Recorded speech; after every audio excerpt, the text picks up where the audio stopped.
तो हेलो दोस्तों, मैं लेकर आ चुका हूँ एक और आईएमपी क्वेश्चन जो क्लास 10th का है। ये हर वर्ष पे बहुविकल्पीय के रूप में पूछा जाएगा और मुझे भरोसा है कि इस वर्ष भी ये आएगा। तो आइए मैं आपको इसको इतना अच्छे तरीके से समझा दूंगा कि दोबारा इसको आपको देखने की ज़रूरत नहीं रहेगी। तो इसको क्या कह रहा है, किसी बारंबारता बंटन के माध्य और माध्यिका क्रमशः 26.1 और 25.8 है। बंटन के लिए बहुलक का मान होगा। आपको इतना ज़्यादा पढ़ने की ध्यान नहीं देना है, बस माध्य और माध्यिका। माध्य कह रहा है और माध्यिका क्रमशः यानी क्रम से। माध्य माध्य कितना, माध्य और माध्यिका क्रम से। तो माध्य हमारा कितना हुआ है, 26 दिया हुआ। जो पहले रहेगा उसको पहले ले लेंगे। जैसे माध्य पहले दिया है तो माध्य, जैसे हमारा माध्य कितना है 26.1 और माध्यिका, तो माध्यिका बाद में है तो 25.8 हमारा माध्यिका। तो आइए इसको, एक सूत्र होता है उसी सूत्र पे रखेंगे और हमारा बहुलक का मान निकल आएगा। तो इसका एक सूत्र होता है 3 माध्यक। माध्यक कहें या माध्यिका कहें एक ही होता है। इसको माध्यक कहें या माध्यिका एक ही होता है।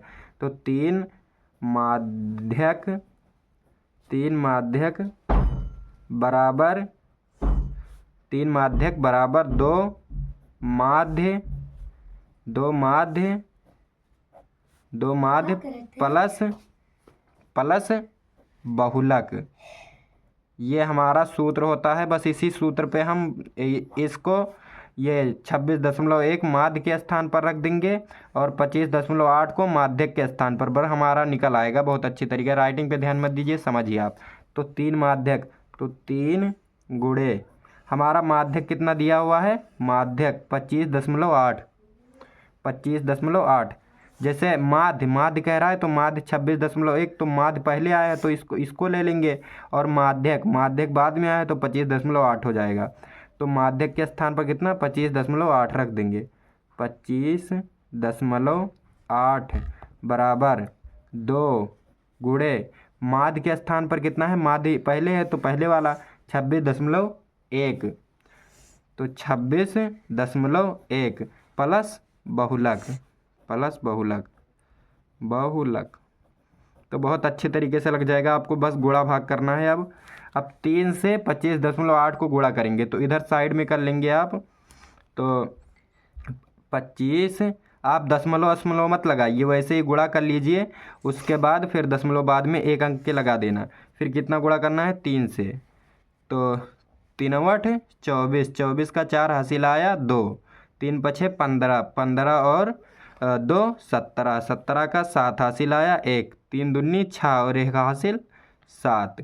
तो कितना आ गया 77, 774। लेकिन एक अंक पे यहाँ दशमलव लगा था तो यहाँ दशमलव लगा देंगे एक अंक के बाद। बस अब यहाँ हमारा कितना आ गया 77.4 और बराबर। अब इसको 2 से 26.1 को गुणा करेंगे। तो आइए इसको भी करते हैं। तो 26 पूरे को कर लेंगे, उसके बाद एक अंक के बाद दशमलव लगाए तो एक अंक के बाद लगा देंगे। तो गुणे 2, गुणे 2, 2 एकम 2 और 2 छक 12, 12 का 2 हासिल आया 1, 2 2 दूनी 4 और 1 हासिल 5।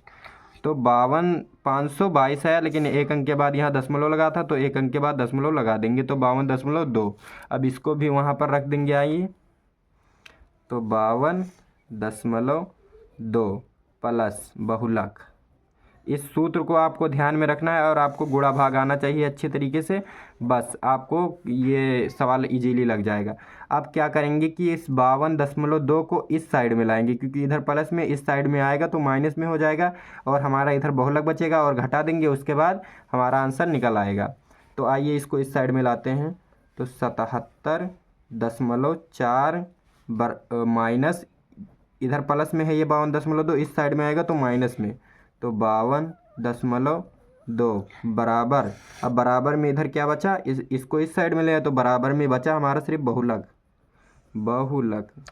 आप लोग राइटिंग पे ध्यान दीजिए, समझिए अच्छी तरीके से, बहुलक। अब हम 77.4 को घटाएंगे 52.2 से। तो इधर आइए घटा लेते हैं, यहीं पर घटा देते हैं। चलिए इधर घटाते हैं। तो कितना 77.4 को माइनस करना है 52.2 से।